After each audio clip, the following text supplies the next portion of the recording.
Well, in the last session I have discussed about activity lifecycle.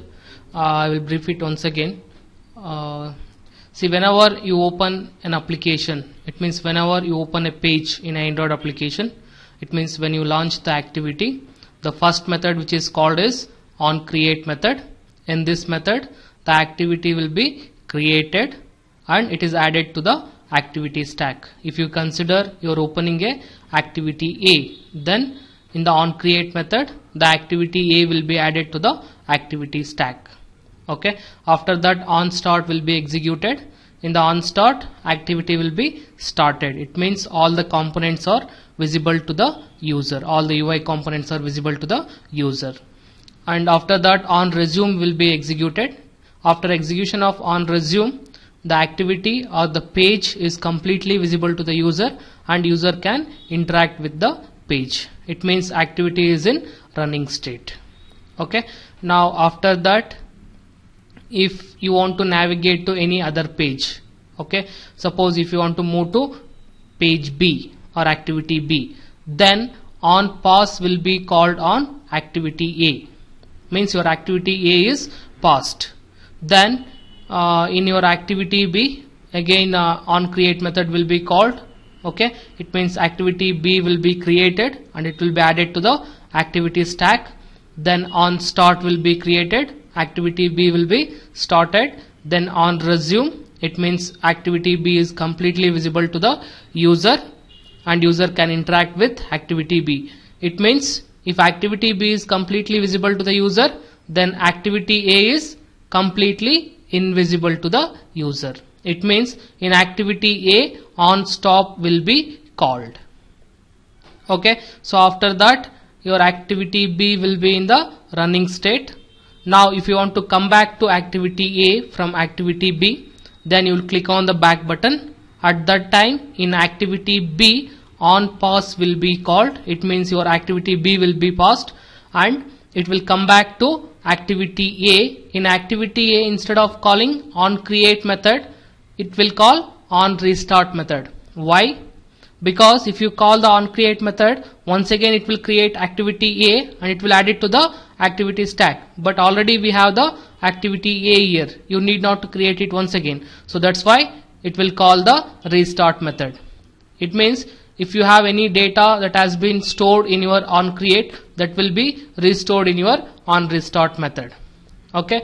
After that it will go to the onStart, means it will start the activity. It will go to the onResume. It means your activity A is completely visible now. If your activity A is completely visible, means your activity B is completely invisible. It means onStop will be called on activity B, and also onStop will be called on activity B, and also it will call onDestroy, because if you are going from activity A to activity B, then you know you are calling activity B, and if you are coming back from activity B to activity A, and in activity A there is no chances or there is less possibility that again you will go to the activity B itself, because there is an option you can go to other activity also. So why we have to keep activity B here?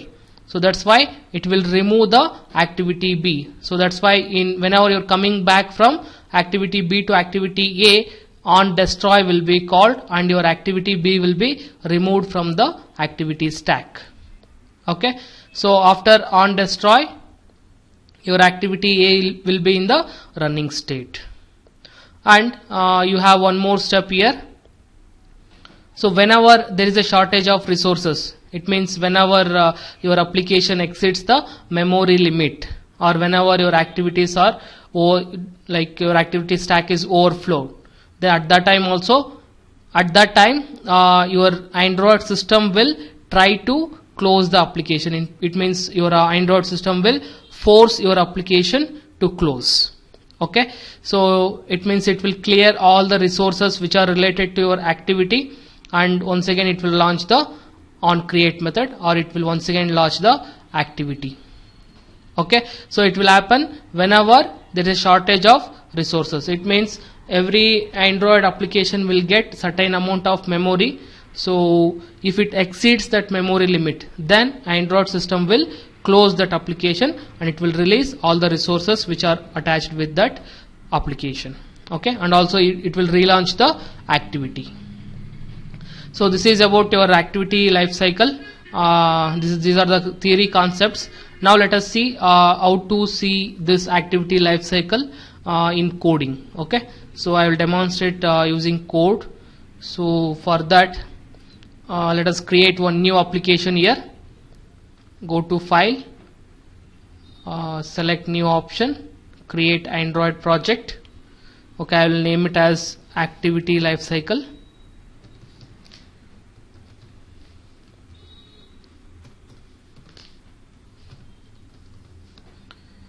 Okay, so click on next. You can select the blank activity. You can change to any other name. I'll keep as it is.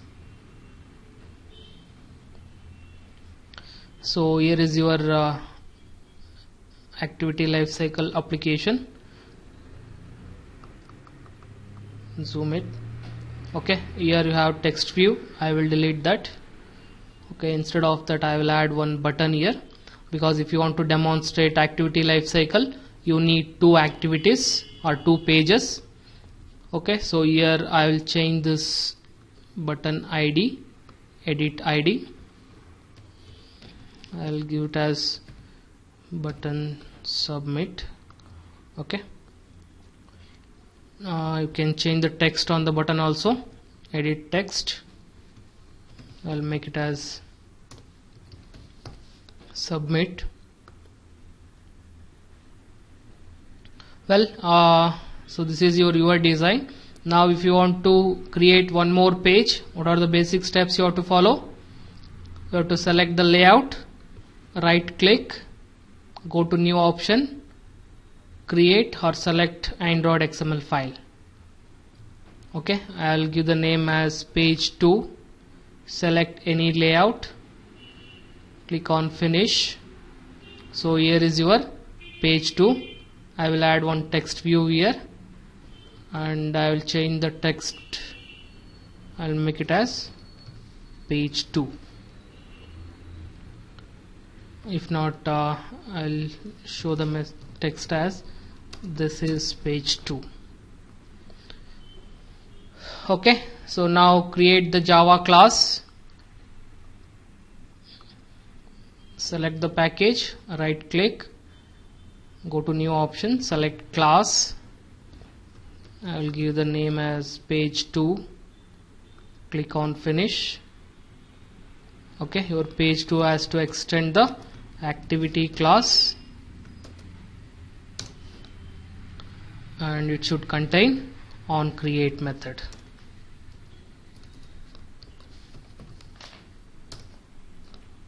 Okay, and the first statement in this after supercall is set content view, because you have to establish the link between XML and Java file. Okay, so where is your XML file? It is inside the resource folder and inside layout folder. Select your page 2. Okay, so we have created our page 2. So whenever you are adding any page to your application, immediately you have to add that page to your Android manifest file also. So open Android manifest file, select application tab.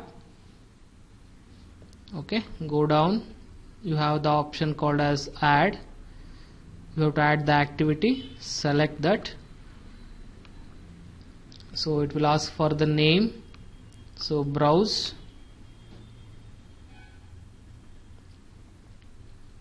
It is searching for the activities.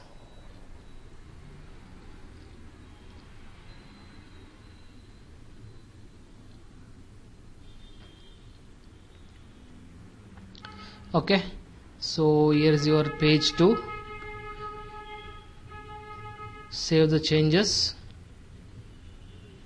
and I'll close this Android manifest file. Now go to your main page. In your main XML file we have added one button. Let us try to give action to this button. So how to give the action? so we don't want this on create options menu method. So if you want to give the action to the button, you have to declare the button variable first, declare the button component. So I'll give the name as btn. How to initialize that? btn is equal to, it's a button, find view by id or dot id dot button 1 underscore submit. So this is the id we have given. So end the statement. Now you implement the on click listener for your button, button dot set on click listener.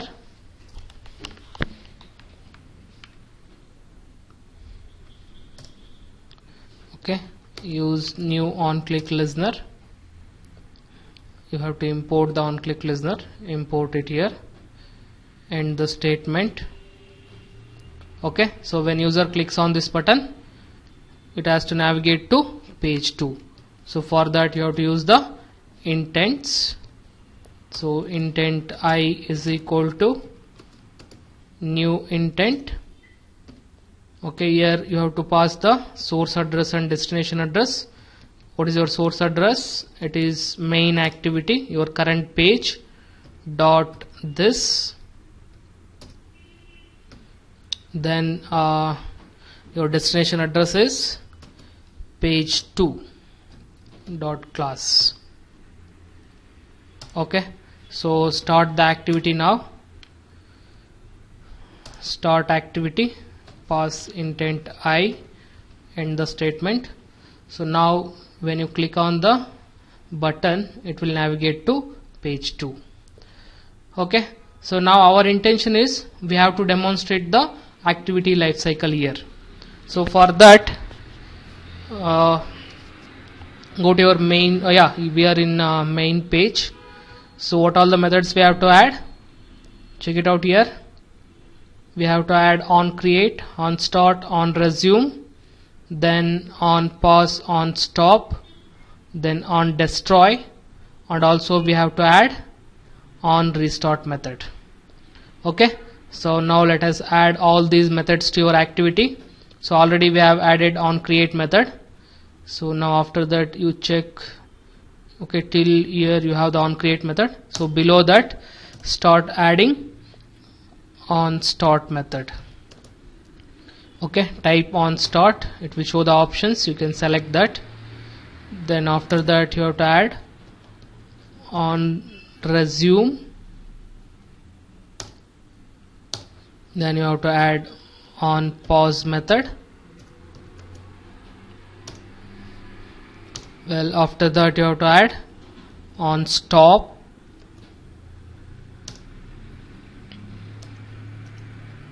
and on destroy.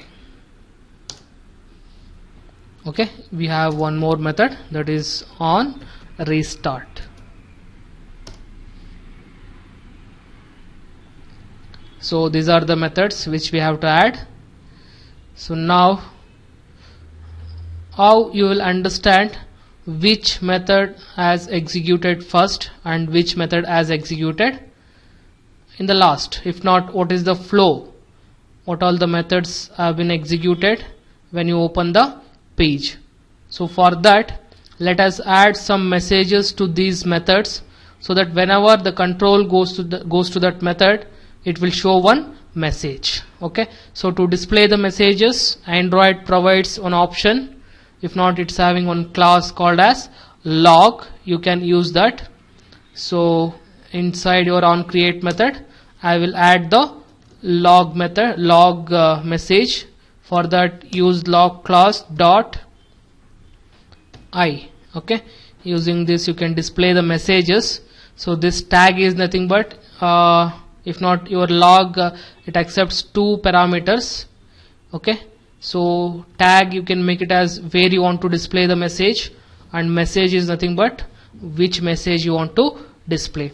So before that, I will create one string variable here. String tag is equal to, this tag is nothing but just to know where the message has been displayed. It means in which activity the control is there. Okay. Now the message is, just we want to know in which method it is. So I will display the message as on create year. Okay, I'll copy this log message to all the methods.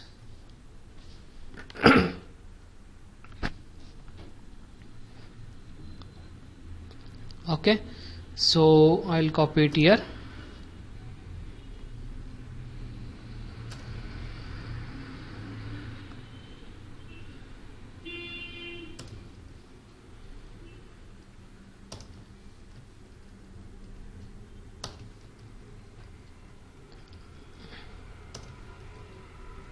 Well, so I will change the messages.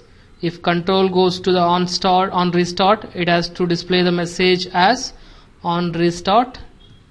In the same way, if it is on destroy, it has to display on destroy. Okay, I will change it in all the methods.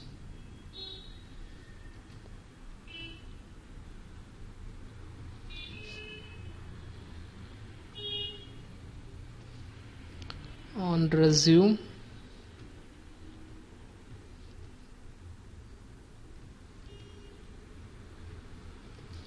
okay. So now in the same way we have to add all these methods to our page 2 also. So I will copy all these methods, go to page 2, add those methods here. It is showing the error because it does not contain any variable called as tag. So let us create the string here. Okay, it is tag. Here we have to give the tag value as page 2 because we are in page 2 now. Okay, this is a string variable, that's it. Okay, just to show the user that we are inside the page 2. Well, we have to add one log2 on create method here. Okay, but it has to display the message as on create. So save the changes.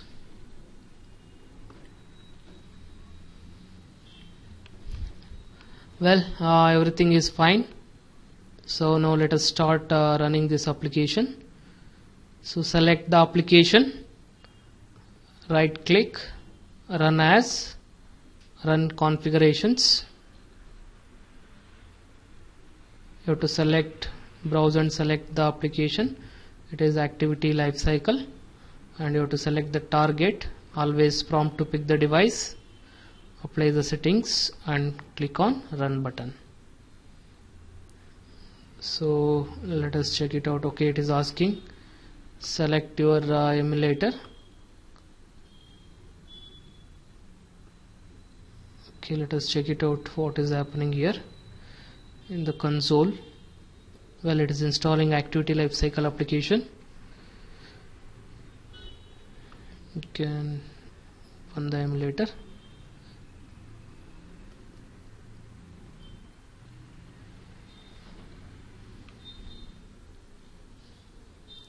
Sorry, it is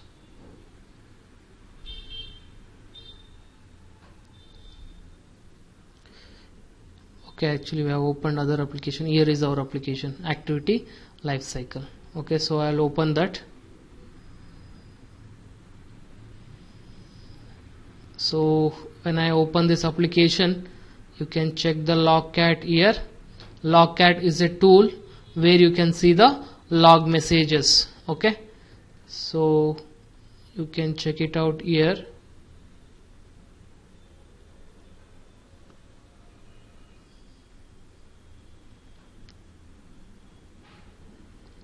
Well, it is not running properly. Okay, let us run it once again.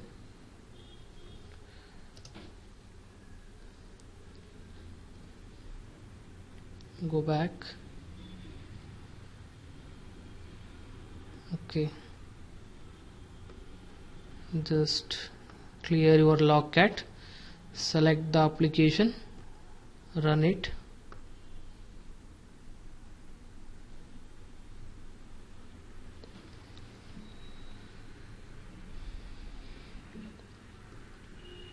Okay, you can check it out here. It is displaying some messages.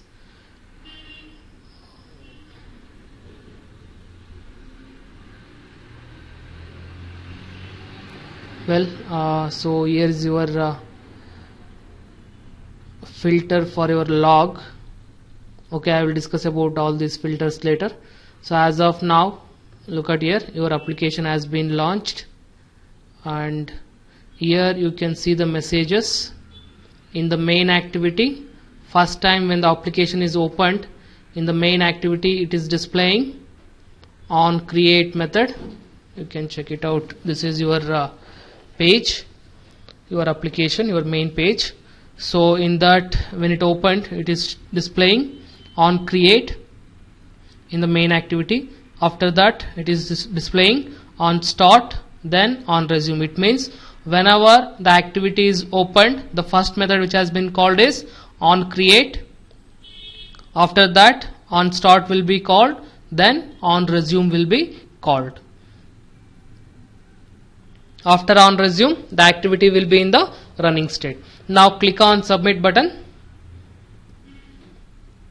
Okay, you can check it out here. Here it has moved to next page. You can see when the button is clicked, after on resume, on pause is called in the main activity. Now after on pause, your main activity will be paused. Then in the page 2, it is calling on create method. Means whenever your page 2 is launched, on create will be called in the page 2.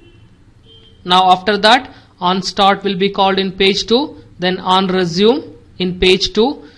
If on resume is called in page 2, means your page 1 or your main activity is completely invisible, means it has to call the on stop method in main activity. You can check it out here.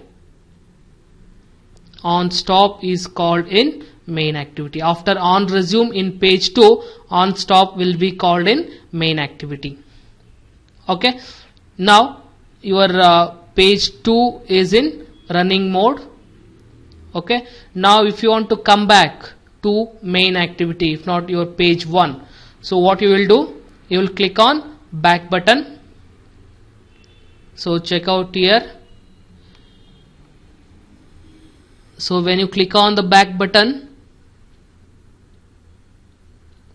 here the page 2 was in on resume, then main active was in on stop. Then when you click on the button, page 2, in page 2 on pause is called. After that, in main activity, instead of on create, on restart is called. Okay, after on restart, on start is called, then on resume. It means your main activity is now in the running state. If your main activity is in running state or it is completely visible to the user, means your page 2 should be stopped. Look at here, your page 2 has been stopped here. Now after that, as I told, if you are coming back to your main activity from page 2, the page 2 will be completely removed from the activity stack, because there is no probability that you have to go to page 2 once again. You may go to page 3 or page 4. It is not, there is no any compulsion that again you have to go to the page 2. So that's why it has removed the page 2 from activity stack. It means it is calling on destroy method. So when it calls on destroy method, the activity is completely removed from the activity stack. Okay, so this is how your activity lifecycle works. You can check it out from beginning. First on create is called in main activity, then on start, on resume. So whenever you click on the submit button to navigate to page 2, your main activity is paused, then on create is called in your page 2, on start, on resume, On resume means page 2 is completely visible, so your page 1 or main activity has to be stopped. You can check it out here. On stop is called in your main activity. So if you want to come back from page 2 to main activity, then you will click on the back button. At that time, on pause will be called in your page 2, then on restart is called in your main activity. Instead of on create, it will call on restart, then on start, on resume. If on resume is called in main activity means your page 2 is completely invisible. So on stop will be called on page 2. You can check it out here. On stop is called on page 2. Okay, and also on destroy is called because whenever you're coming back from next activity, if not from page 2, then the page 2 will be completely removed from activity stack. Okay, so this is how activity lifecycle works. So you can practice this. You will understand what is the use of these methods, why I have to learn activity lifecycle, because whenever you want to store the data, suppose you are navigating from page 1 to page 2, at that time if you want to store some data, so in which method you have to store. Okay, all those things you will learn in upcoming sessions. And as I explained in previous session, like why we have to use a limited activities in application, and what is the benefit of that, what is the problem if I am using multiple pages. Okay, so that also I have explained. So, and also we had one more problem in our previous session, that is, suppose you have some 4 activities or 4 pages like A, B, C, D, and if you want to navigate between them randomly, means you want to navigate from A to D, then D to B, C to A, like this randomly if you want to navigate. So how to navigate in between the pages like this? So what is the solution for this? If not, if you are randomly navigating between pages like this, then there is a chances like the same activity will be added multiple times in the activity stack. It means at certain time activity stack may overflow. So that is the issue. So how to solve this issue? For that, as I told, tab and tab activity is the best option or the solution for this problem. So that I will discuss in next session. Okay, thanks for watching.